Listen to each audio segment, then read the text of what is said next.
Hello. How are you? This is Craig Beck from StopDrinkingExpert.com. It's Wednesday. It's our usual get together. Not live today, I'm afraid. So you can comment, but I just won't see them in real time. I will see them later. So if you have anything you want me to address, any questions, any concerns, any problems, post your question below, and I will either reply to the comment or I'll make it. If it's a big subject, I'll make a video for you to talk about it in detail. So welcome aboard the Good Ship Sobriety, and today I want to talk about something very important. It is drinking in moderation, the holy grail for us problem drinkers. To return to that time of having one glass of wine, having just one bottle of beer, and not feeling the urge to have any more. Isn't that the ultimate dream and fantasy of anyone who has a problem with alcohol? That's what we're going to talk about today. Now, listen, if you've just stumbled across my YouTube channel or my Facebook group or anything like that, and you're worried about your drinking, the first and most important thing I want to encourage you to do is to not be a voyeur. Do not be one of those people that just sits endlessly watching videos to try and establish if you have a drinking problem or not. You know, back at the peak of my drinking, I would ask everyone, hey, how much do you drink? How often do you drink? Be honest with me. How much do you drink? And what I found was I had this confirmation bias. I would kind of discount anyone who drank less than me as being a bit weird or a bit strange, or I'd find a reason to explain their lack of alcohol consumption. And anyone who drank more than me, I would, use that as evidence to support that what I'm doing isn't really that bad because, Brian drinks twice as much as me, or Dave drinks huge amounts of the weekend, and he also smokes. I'd find lots and lots of evidence to support my where I wanted to go, and that was to continue drinking, but without any of the consequences, which of course was an impossible dream. But don't be a voyeur. Don't be just watching these videos trying to establish whether or not you have a problem. The harsh reality is, if you're searching on Google or YouTube about your drinking, you already have a problem. Because people who don't have a problem with stuff don't go searching for it. You've probably not Googled or searched on YouTube for, exercise addiction, running addiction. Why can't I stop running? Is it natural to want to run every day for 10 miles? Most people don't suffer with that. And so they never, ever Google it. They never, ever search for that subject because it's just not something that's in their life. So the fact that you're searching, you should see as evidence, number one, that you need to take action. And action is signing up for the free Quit Drinking webinar. And I'll talk you through the process of how this works and how it's helped so many hundreds of thousands of people to escape the loop of alcohol addiction. So, moderation. And the reason I want to talk about this today is because I'm seeing more and more comments about it. I even got an email this morning from someone saying, Craig, I was about to sign up for your course. However, in the last couple of weeks, I have managed to establish moderation in my drinking. And so for that reason, I don't need any more help. And he even said, I know you say that this is impossible, but I've done it and it's working out great for me. Okay, fine. And I've seen comments on social media saying, asking the question, how many people return to normal drinking? Is it possible? My goal is to take a break and then go back to drinking in moderation. Does everyone think that this is a good idea? And it seems to be a subject that's growing in volume now. And that's always the case, these strong subject matters tend to snowball. This is why I ask people in my Facebook group not to talk about relapse, not to talk about falling off the wagon, because it creates a tidal wave through the group. And before you know it, every single person in there is complaining and moaning and saying, oh, I drank last night as well. Oh, it's terrible how difficult this is, and so on and so on. And it's contagion. And the same is true with the lesser subjects like moderation. But I'm seeing that. I'm seeing contagion. More and more people talking about the dream, the possibility of returning to drinking in moderation. Look, the thing is, when I see these comments, when I see these emails, they're always phrased like they're the first person to ever think of this. Like this is just something that's not crossed the minds of other people, or other people haven't tried this to the extent that they're prepared to try it, and so on and so on. They're believing that it's different for me. And that's very common with drinkers. We all have our little routines that facilitate and enable our drinking. We all have our ways of lying and covering up our drinking. We all have our symptoms of being a problem drinker, but a lot of the times we dangerously assume that what we're experiencing is unique to us. It's got nothing to do with the drug. It's just because I've got an addictive personality, or I'm weak-willed, or because I've had a lot of abuse in my life, or because I'm in a lot of pain. Insert your own validation or justification for what you're saying to yourself, but we all believe that our situation is so unique that nobody else really feels like us. And what I discovered when I wrote Alcohol Lied to Me, my book, and I wrote that very much thinking, my God, everyone's going to think I'm a complete freak. The response I got was, you just described me to a T. Everything you did, I did. Everything you felt, I felt. And I thought, oh, wow, okay. So maybe I'm not such a freak. Maybe that's just how this drug plays the game. So look, to these people who are asking the question, is it possible to return to drinking in moderation? Look, everything's possible, but the odds are not in your favor.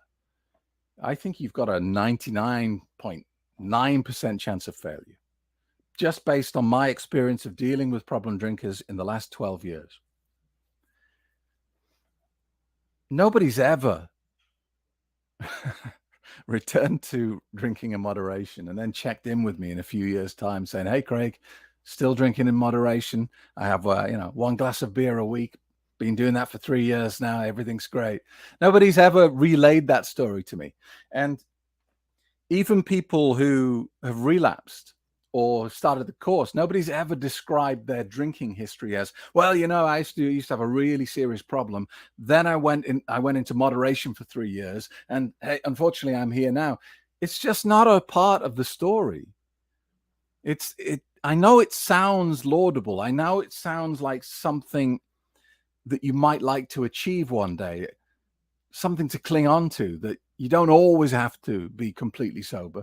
But as I've described before, alcohol is a valve aspect of life. It flows, and it flows freely and without any problems, and you can go backwards, you can go forward, you can increase your intake and you can decrease, you can have a wild weekend, you can have a bad hangover, you can go on vacation and drink solidly for 2 weeks and then not drink at all. That all this is very normal until you cross the valve. And once you go past the valve, there's no way back. There's no way back to normal. There's no way back to moderation. You've passed it. It's gone. You can bang on the doors, but you won't be let back in. Those days have gone. And you have to accept that. Because if you don't accept it, you're going to continue to struggle for the rest of your life. You can continue to chase the Holy Grail that you'll never find the end of. It will never be there. And you might think, well, that sucks, Craig. Why is it so hard to quit drinking? It's not. We give alcohol much more power and praise and awe than it deserves. Quitting drinking is no different to making any other powerfully profound change in your life. Starting an exercise regime, going vegan, stopping smoking. It's no different. It's no more difficult than any other change in life. And this valve point where you switch, when you cross that valve, you become a problem drinker and you can never go back from that point. That's not so unique. That's not so, out there. There are many things that happen to you in life where you cross that valve. For example, me, I'm 48 years old. When I was under 35, let's say, my favorite thing to do, my favorite exercise was judo, the martial art judo.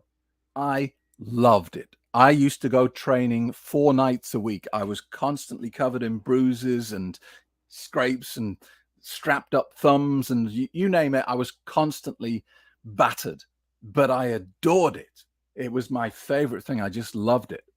Used to compete in competitions, take part in tournaments, all these sorts of things. It was great fun and great exercise.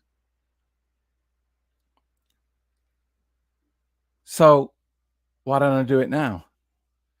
Because I've passed the valve. There's no way back to it. If I went back to judo now, I'd be seriously injured within 1 or 2 sessions. I would be limping for the rest of the year if I went back to judo now, because I know my body. I know I'm older. I know that I have a problem with my left hip. I know that at some point in the next decade, I'll need a hip replacement. It's not strong enough. I'm too old to go back to judo. My body will not tolerate it. I have passed the valve point in my life. And there are, it's not just about physical health. I'd love to be a pilot. I'd love to fly airplanes for a living. That would be great fun. But I'm 48. It's going to take me, 5, 6, 7 years to train and qualify and get a opening position. And who's going to employ a newly qualified pilot in his mid-50s? It's just not going to happen, is it? So there are some things in life where you cross the valve and you just got to accept there's no going back. And drinking in moderation is one of them.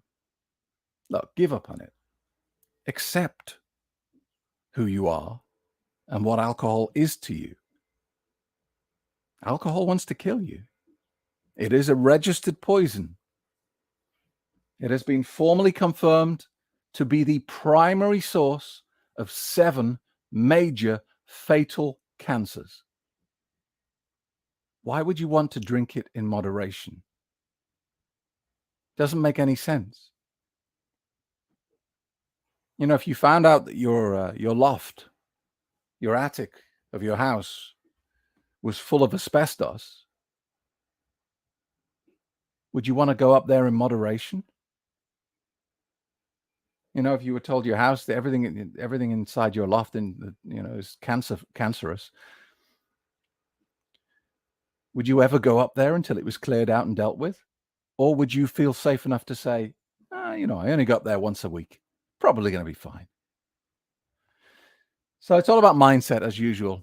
But I just want, if you're struggling with that, if you are struggling with that notion of wondering whether you can ever go back, I just want you to remember, this is not the only thing in your life that comes with an end date. There are other things that have ended because of your age, because of your situation, because of your marital status, all these sorts of things. It's not the only thing. Don't give it more importance than it deserves. Don't make it into a big thing and, have a pity party about it. Just accept it and move on. There are much more important things to think about and stress about, honestly.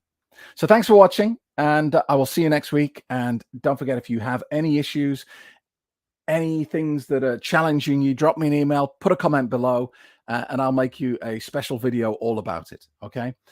If you're new to the channel, hit that subscribe button and like the video for me right now before you do anything else. That would be a big help, and I will see you in the next episode. Thanks a lot. Bye-bye. Discover the world's most successful and respected online quit drinking program today.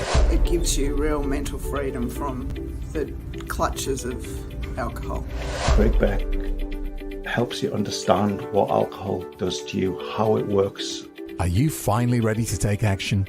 Your sober journey begins 11 a.m. Sunday. Reserve your space at my next free quit drinking webinar.